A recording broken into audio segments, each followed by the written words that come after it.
So Robbie asks, how do we mix things that are part cinematic, part modern synth with maybe some trap style drums in there? So today I'm going to go over that with you. We're going to talk about how we can balance out the low end with this juxtaposition of maybe some low subby synthesizers mixed with string or brass type instruments. And the secret really is, how do we EQ this? How are we going to add space? How are we going to fit them into the stereo field? And how are we going to fit them into like the frequency field? So let's do it. So mainly we want to focus on a few things. How are we going to get the kick, the bass synth, and this low cello to work together? So let's listen to them raw. The only thing I've done is kind of turn them down so we're not clipping in the mix bus. But here's how those three instruments sound here.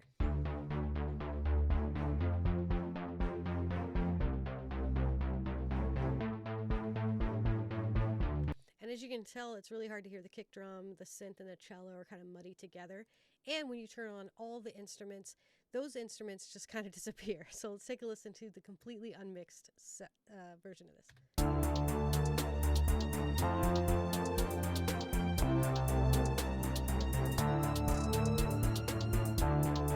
You can tell it's really hard to hear what different instruments are going on. You hear kind of like a little bit of mud and stuff like that. So let's just start at the beginning. So the first thing that we're going to do is we're going to mix our drums. We're going to go over here to these hi-hats. And how I mix is I just kind of mute everything except for the drums, and then I unmute one at a time. And that way I'm just mixing left or right. I can go back later and make volume changes, but this is how I do it. Find a workflow that works for you, but this is how I do it. So the first thing we're going to do is put a de-esser on this hi-hat because they're just sounding like a little bit harsh. And slapping a de-esser is the fastest way to make them not sound so harsh. Just softens them up a little bit. And then we're going to drag and drop that into the other track. And then I'm just going to pan them away from each other about 60%. Give them a little space.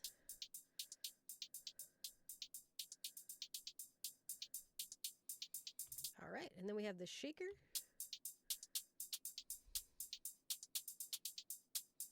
And I kind of like the high end on that. So I'm just going to pan that a little bit to the left.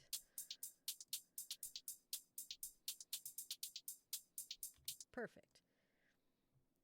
Then we're going to EQ this snare really quick. I'm just kind of going to beef up the low end of it here.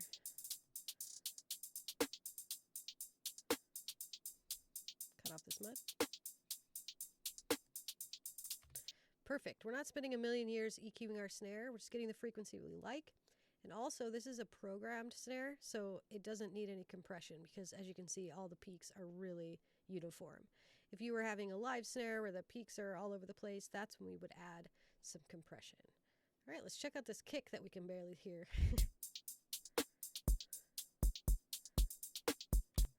All right, we're just going to throw some EQ onto that kick.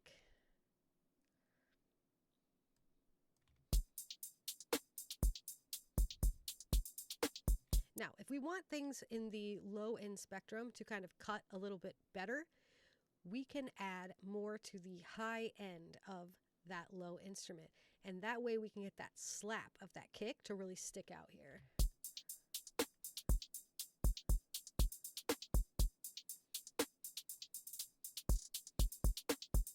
And it's that slap that's really going to cut our kick right through the mix. And I'm just going to roll off a little bit of the subbiness of it. Perfect. And it's already kind of cutting through the headphones a little bit better. We're going to add next is we're going to add a saturator here. And that's really going to allow your kick drum to cut through. So we're going to do about this 750 area here. And we're going to do post EQ so that we can get that high end coming through and then a little bit of the subbiness down here.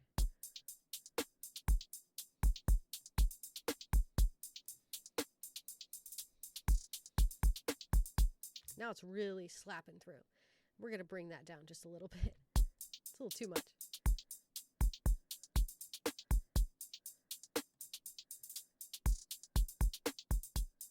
Perfect. So this is before. after.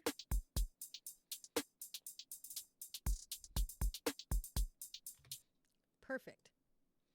All right, now let's focus on, actually, let's create a drum bus. So we're going to create a drum bus, and this is going to be for all of our drums to have the same effect. That way we can do a little bit of volume control and add some compression and things like that. So let's drag and drop all of our drums into our drum bus. Perfect. All right. And we are going to add, I'm a chronic saver. We're going to add the virtual mix rack by Slate Digital. And we are going to get rid of this stuff. We're going to leave this distressor, and we're going to grab this compressor here. We're going to drag that. So we're going to do kind of a faster attack, a slower release, 2 to 5 ratio, and we're just going to move the threshold until this thing hits.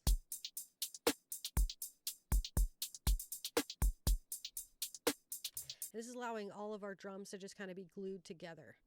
And then this is going to add a little bit of makeup gain volume here.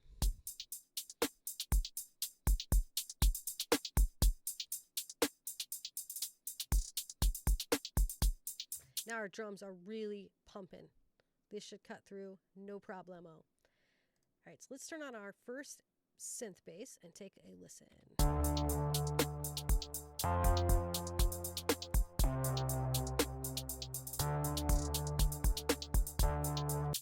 All right, let's pull up some EQ.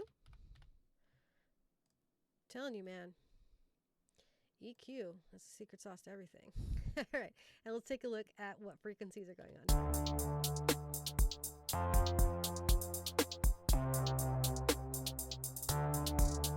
Great. So I'm just going to roll off a little bit of the low end because I don't want too much of this building up. We're going to be using our main synth to get this area. Then what I'm noticing is that we have some nice stuff going on in this like 200 range here. And that is the range that makes things sound better in the car. When you have your low mids under control, your mix will translate better into hi-fi speakers in your car. So if I find an instrument that has a good tone in that area, I boost it to help myself out in the mix later on. Perfect.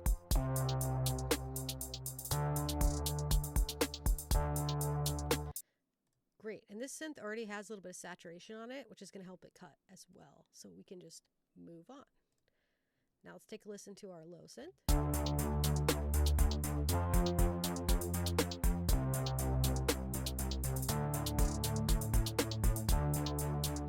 All right, we're going to open up an EQ here.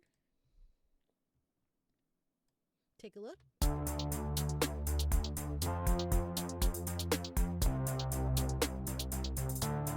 Perfect. And this is going to be where our kind of subtone is going to be. So we're going to do a little bit of boost in the low shelf here. This is going to carry all of our low, low, low subtone in for the entire mix. And then I want this to cut a little bit more. So again, when we want low end instruments to cut through the mix, we need to focus on the high end. It seems counterintuitive, but it's true. The high end is what cuts through. So let's take a listen.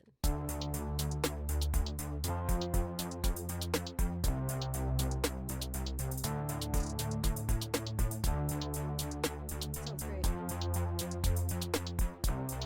So now we're going to take a look at our other bass's EQ and kind of compare them side by side here. All right. So what we did was we boosted in this area, this 200, looks like 154 hertz there. We boosted there.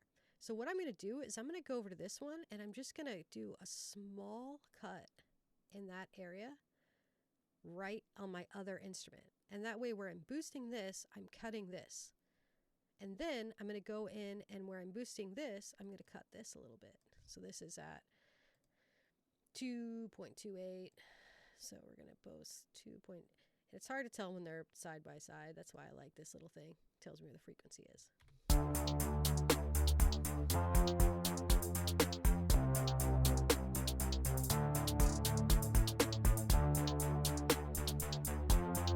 And now I've given those two instruments space from one another. And then we're going to break a little bit of rules here. Usually the bass is supposed to go up in the front and the center, but in order to just give these two bass synths a little bit more space, I'm just going to pan them like 10% left and right. Like so little, but just to give them some space. That's much better.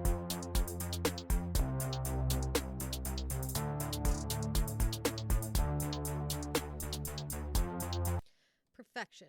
All right, see? This is very quick. Quick decisions make better mixes. All right, now we have our cello. Let's take a listen to what that sounds like in the mix here.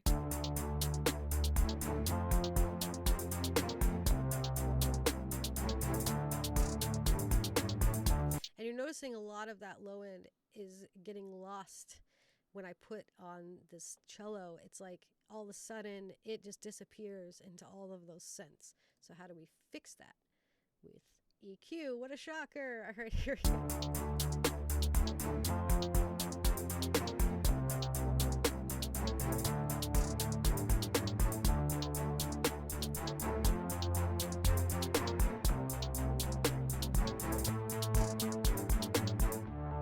So what I did was I really rolled off a lot here, and that just makes it a little bit clearer. And then I boosted a little bit in this area here, this like 1.32K here, and that sounded really, really good. So I'm going to boost that there just to give it a little bit of room. Okay, so now it is still kind of competing a little bit more than I'd like. So how we're going to fix this is we're going to move it to the stereo field.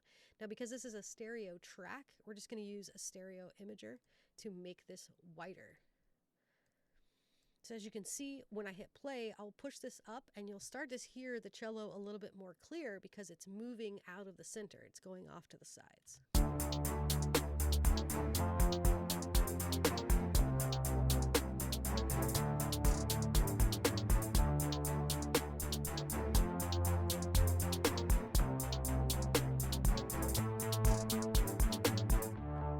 And as you push it to the sides, it'll, in your brain, it'll perceive a little bit louder. So that's why I went to the meter and I just pulled that down a little bit. All right, now let's move on to our higher end instruments. So this is going to be our little soft trumpet here.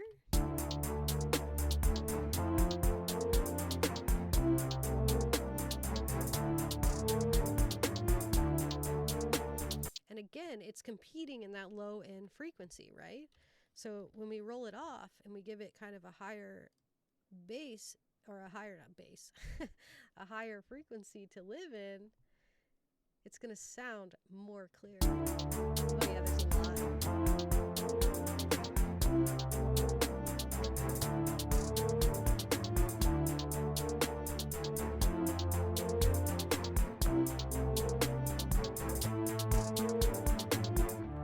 All right, cool. And then we're just going to pan that to the left.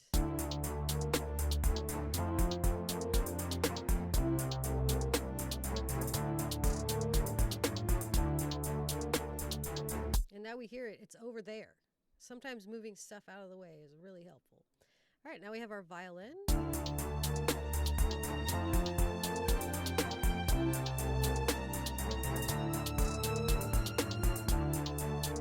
Cool, so the only thing I'm going to do is EQ. You give me EQ, I can mix almost a whole song with just that. It's crazy. Panning an EQ is a game changer. As you can see, we had a lot done.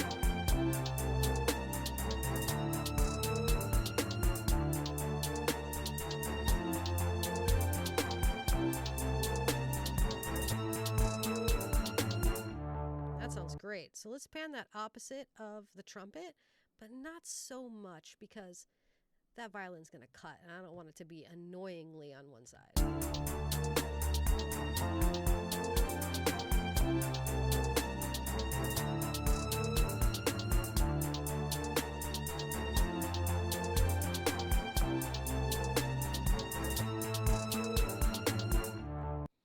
And having those drums be extra loud is kind of sticking out that juxtaposition between cinematic and modern.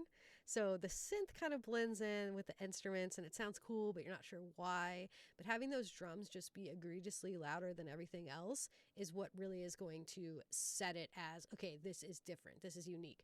But if you want them more subtle, you can. It's all your creative choices. I turn this hi-hats first.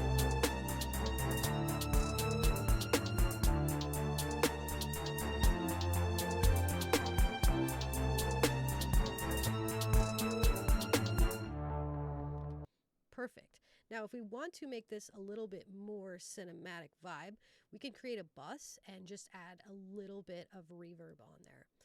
And we're going to drag and drop all of our instruments in there. We could pick to do the kick too, but I think having that dry kick just sounds a little bit more, again, like that juxtaposition of like a modern trap drum with these fancy instruments. So let's go ahead and pick something. We're going to pick Lustrous Plates by Liquid Sonics. This one is just a really nice plate reverb, and I really love it on instruments. So we're going to do this one here, and I'm just going to solo this so you can hear what it sounds like.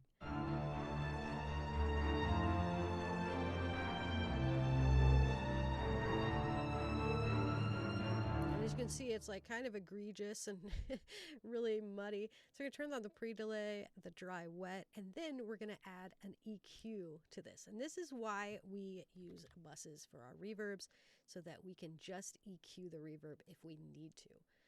And we're not affecting the entire track. So let's go ahead and just make this the yummy bits in the middle.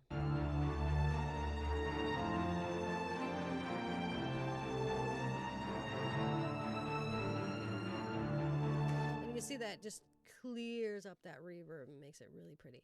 All right, and now we will turn it down to taste.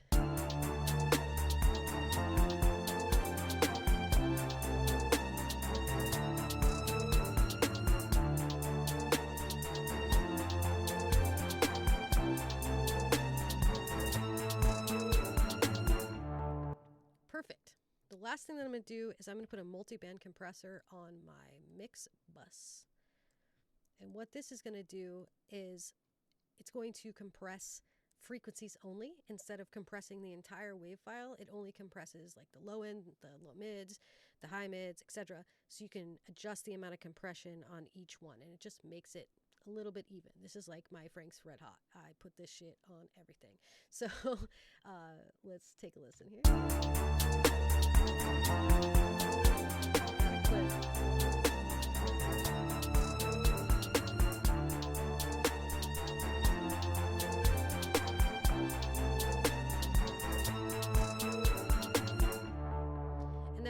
Glues that low end together. So let's do, this will be bypass.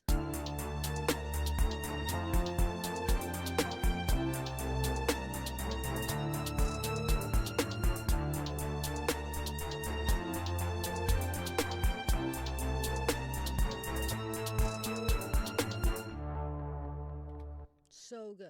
All right, so now how do we know we've done it right? Let's do something called check our work. It's really easy to do. So you're going to open up your mix bus, and you're going to put an EQ on your mix bus. And what this is going to do is it's going to tell you whether you're even or not. So if an A+ would be everything is pretty level. It's pretty level throughout. A F- would be big, huge sub bass, drop down in this 200 range, come up and fall off to the cliff. So let's take a look at how we've done. That's pretty even.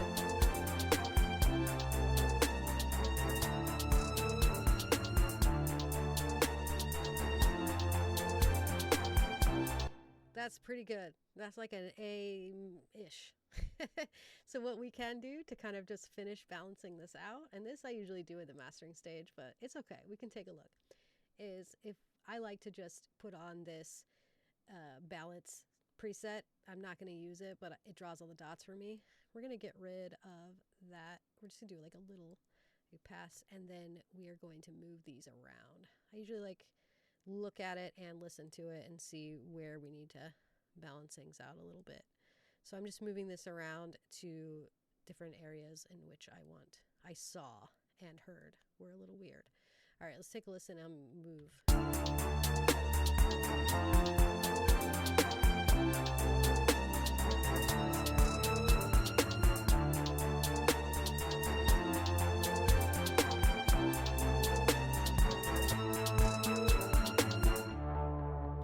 Perfect. All right, so this is, well, what we're going to do is we're do a little before and after. So I'm going to turn all the plugins off. I'm going to leave the panning for the before and after because I already made those decisions, and it's hard to undo that if I undo it. All right, so this is our mix where we started.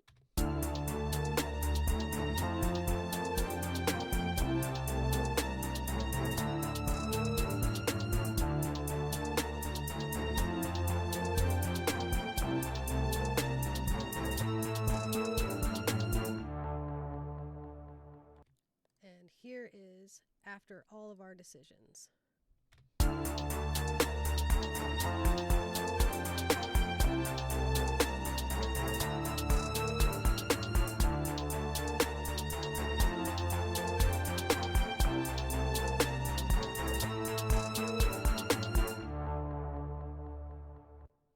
Perfect. So as you can see, we did very little here. If you pull up my plugins here, I have a de-esser, an EQ, a saturator, one compressor, and some reverb, and a stereo imager, right? And so most of these are just EQ. So if you learn this, if you learn how to EQ and pan, you are going to be 90% of the way to a clean mix. Before you throw on tons and tons of plugins and you make 25 buses and you pour all this money into different things, just learn EQ really, really well. I hope that answered your question, Ravi, and it was a great one. I really enjoyed putting together this song really quick. So if you have a question, an audio question, leave it in the comments, and I'm going to make one of these all the time. So the more questions I get, the more videos I make. And I appreciate you watching. See you in the next one.